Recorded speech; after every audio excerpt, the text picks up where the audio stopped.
Hey guys, I'm going to be reviewing this mouse here. It's the Zalman ZM-M600R, aka the NMOUSE 4K by Sky Digital. It's a rebranded thing and they're exactly the same. I first of all want to say I have an unboxing video on this where I discuss more of like the more of the basic features of it. That'll be linked in the description below or annotated or something like that. This I'm going to be talking a little bit more in depth about the mouse and yeah, I've been using it for a couple weeks now, so gonna give you guys my analysis on it more or less. So to begin, I guess we can start talking about the sensors. So the sensor is the Avago 3090. These are pretty notorious sensors for either having low maximum control speed or high liftoff distance. On the Zalman, this guy, I think I did some mouse tester plots, and I want to say it malfunctioned around 4 meters a second, which is pretty good. And that's at 400 DPI.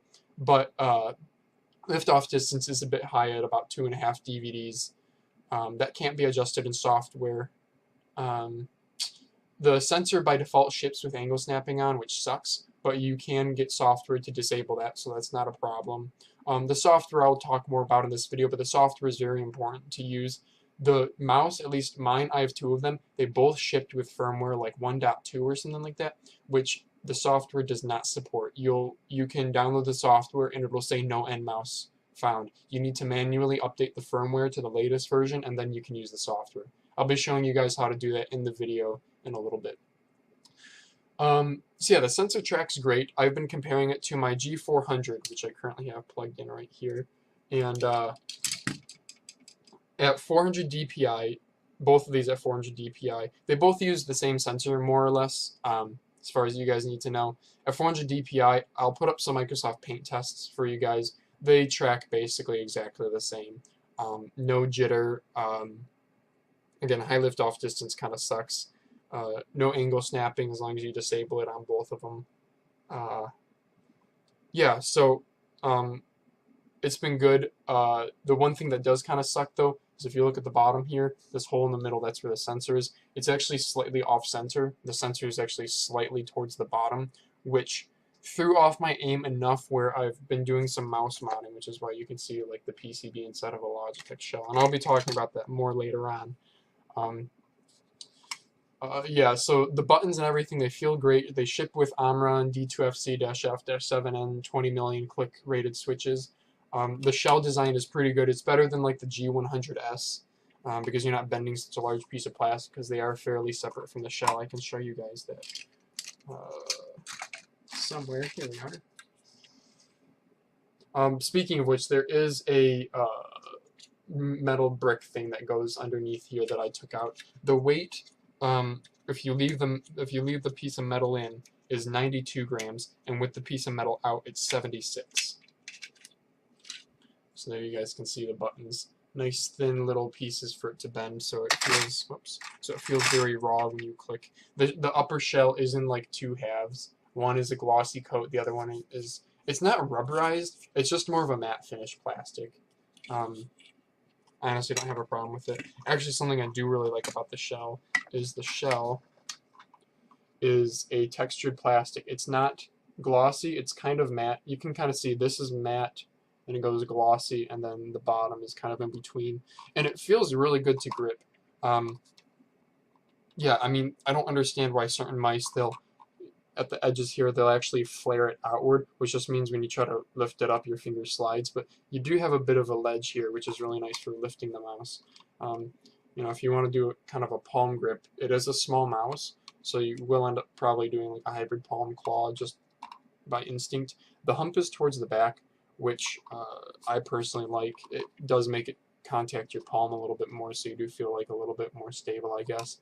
But the shell in general, moving from a G400S, which in comparison is much bigger and kind of clunky feeling, it feels this mouse shell feels very raw. If you guys watch my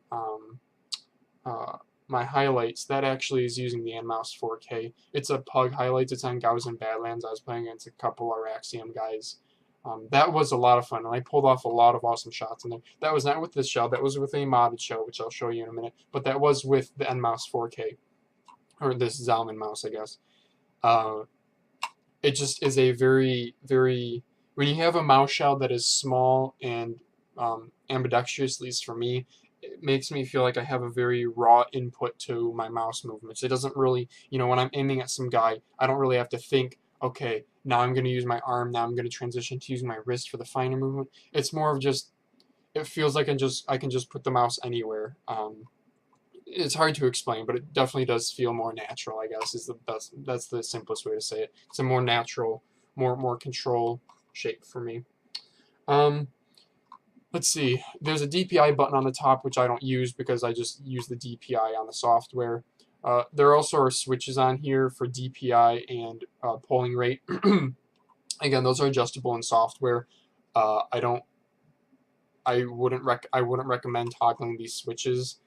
As far as I know, the software actually overrides the switch toggles, which is weird. I would think that it's the other way around, but yeah. So I'll go ahead and talk a little bit about the software now. Oh, actually, the scroll wheel. So the scroll wheels, they actually are kind of flimsy on this side. You can, well, the camera's not going to pick it up, but it can get bent. So yeah, just be a little bit careful when you're pressing into mouse 3. The rubberized texture on this is fantastic. It's very, very grippy. And there isn't a whole lot of travel. If you guys take a look, here's the PCB.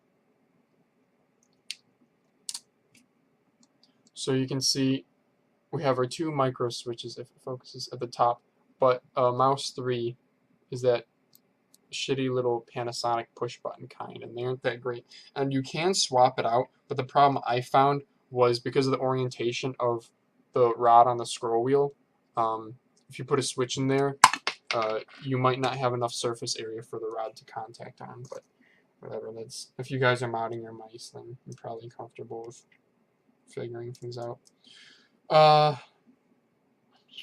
The cable uses it uses a braided that I completely ripped it off, but this is what the unbraided cable looks like. You can see a little bit of the remaining braid. It focuses. Yeah, tiny bit of the remaining braid there. I have a video showing how to debraid a cable. Basically, you just want to take it really slow. Either use a really sharp knife or scissors, and then nail clippers around the edges actually works pretty well. The cable itself, by default, the braid, for a braided cable, it's average. It's not terrible and it's not good, of course. With the braid gone, it's a little bit firm still, but you can massage it a little bit. And I know since I have 2, the one that I've massaged more and played with more, it is a fantastic cable. Great cable. Very, very low resistance to mouse movement.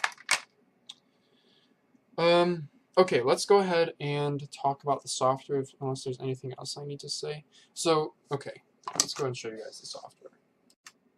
Now I'm going to show you guys how to get the latest firmware and software for the NMOUSE 4K or Zalman ZM-M600R.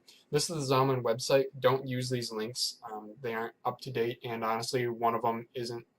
I think you can get the firmware, but not the software. But anyway, you'll want to be using this guide that was posted here by Chris M, who wrote an Amazon review for the mouse. By the way, it's on sale for 20 bucks right now, so if you wanted to test it out, that's a pretty darn good price. I think it's down from $30. Could be wrong. $25, yeah, so that's a pretty good deal. So basically, you want to go to this Chinese website, or Korean website, skyok.co.kr. You want to click on the NMOUSE 4K picture that's right here. Then you'll want to go to this tab, which is the Downloads tab. And the top 2 downloads are the software, which is version 1.45 currently, and the firmware, which is 2.32. You can tell which one's which because the firmware is going to be the larger number. So I'm going to go ahead and open these up. So here's the firmware download, and it shows us instructions in Korean, but I'll show you guys how to do that in this video. So you want to hit the blue button at the bottom to download, and then same thing for the software, blue button at the bottom, show in folder. So let's go ahead and extract these, and you should get these 2 folders. So you're going to want the one with the NEF file. Now, what you'll want to do here is you can actually use this if you want. If you go download firmware or download software from the Zalman website, they actually will give you a PDF that shows you how to do the installation. Alternatively, though, you could follow the picture steps in Korean, or if you can translate. It's the same thing, but point is, so what you need to do is you need to take this NEF file. You need to, with your mouse, you need to press and hold the DPI button, and then press and hold right, left, middle mouse at the same time. Then all at once release everything, and it should make your mouse pop up as a removable storage device, kind of like a USB flash drive. At this point, your mouse will not function. It will not respond, so you will need to be using another mouse. So go ahead and open up the removable storage device that just appeared, and you're going to want to copy and paste or click and drag this NEF file into that removable storage device. It should pretty much fill it up.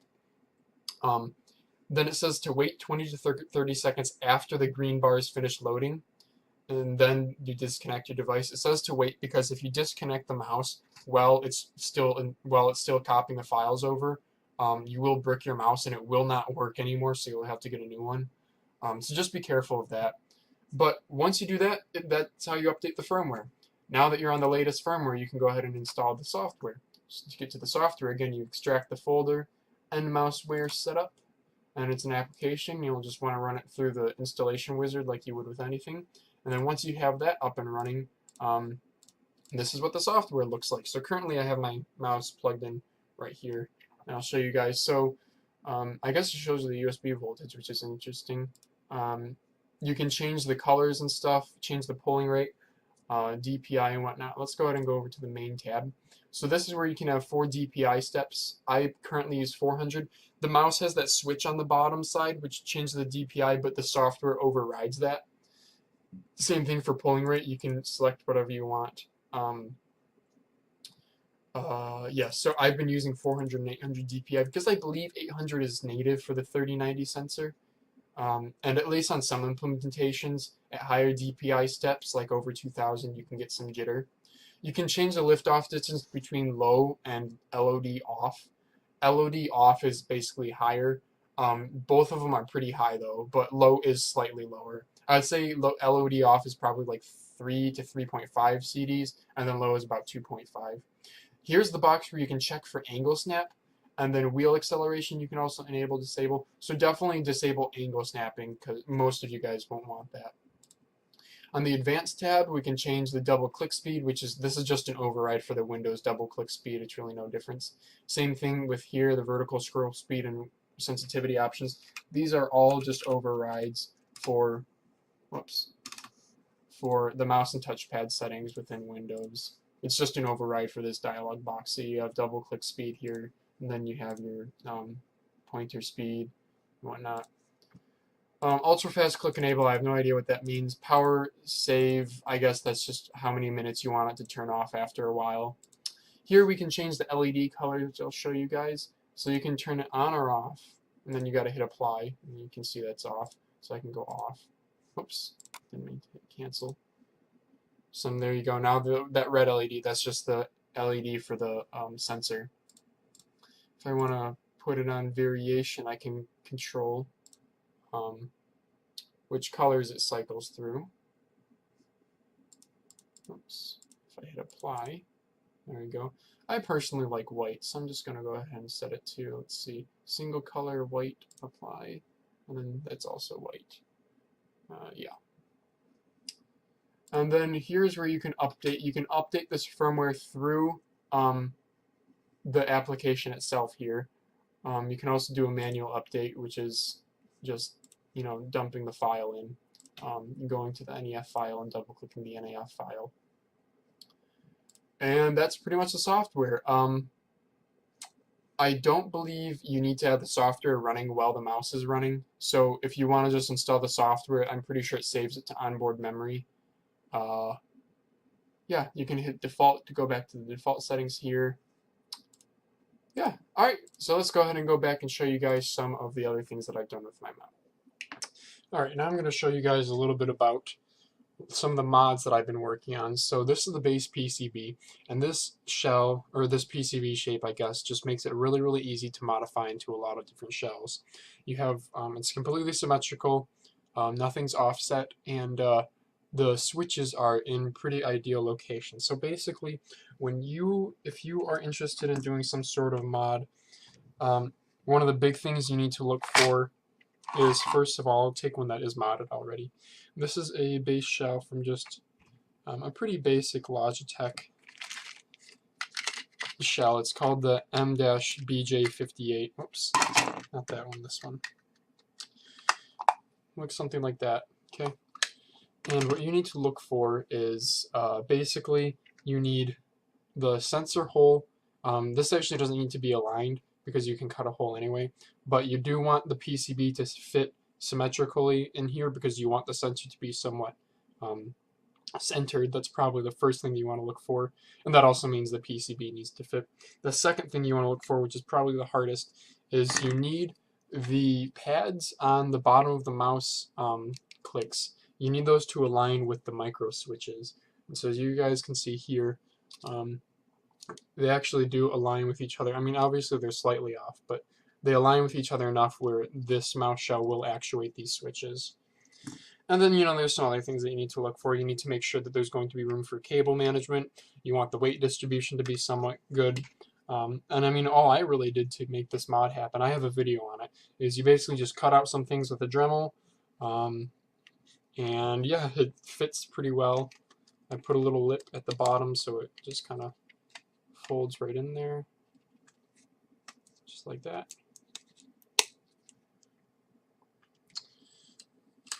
And then obviously the cable and the lens aren't in there right now. Here's the lens, but and then I obviously had to cut a hole for the scroll wheel to fit better. So that's kind of the modding that I've done. So if you're at all modding, if you're looking for like a perfect mouse shape or something, give this mouse a try because this base PCB can fit into a lot of different shells. I have here, here's a Lenovo shell that I'm currently working on. I don't know where oh, here it is, where it does fit into here. I'm still not done with it, but it will fit into this Lenovo mouse shape, which is a little bit more squarish. Obviously, it'll fit into that Logitech shell that I just showed you. And then even this is something you guys have probably seen. Here we go. This kind of basic Dell mouse shape, which I know is actually, some people actually really like it. This shape is also moddable. Alright, well, I guess that pretty much wraps it up for my in-depth review of the NMOUSE 4K. I know I'm not holding up the mouse shell, I'm holding up the part that you guys probably won't ever see, but I figured if you're watching my more in-depth review, you want to know a little bit more of the nitty-gritty details of this. If you have questions about the mouse itself, leave them in the comments below. I'll try to answer them. I would like to contribute to any information that's out there. This mouse particularly interested me, just to reiterate, because of its rapid-fire capabilities in Star Wars Battlefront. Now, after doing a lot of testing, I have actually switched back to the G400 temporarily because I find that the very marginal amount that this is better at rapid firing than the G400 is negated by poor shell design. Basically, the G400 shell is fantastic. Very, very little resistance on the clicks. They feel very raw. A lot of these mice that I've been modifying, obviously the shell doesn't fit perfectly in, so it's not perfect, and even if it's off by 0.5 millimeter, you can feel that. And then, the shell design is fine on the base mouse, but again, that off-center sensor is a deal breaker for me. So, and also the shape isn't quite ideal. It's good, but it's not perfect. So, yeah, so it's still a work in progress for me. If you guys want to check it out, go shop on Amazon for it. It goes on sale every now and then. Yeah, alright, well, thank you guys very much for watching. Again, questions in the comments below, and I'll see you all in the next.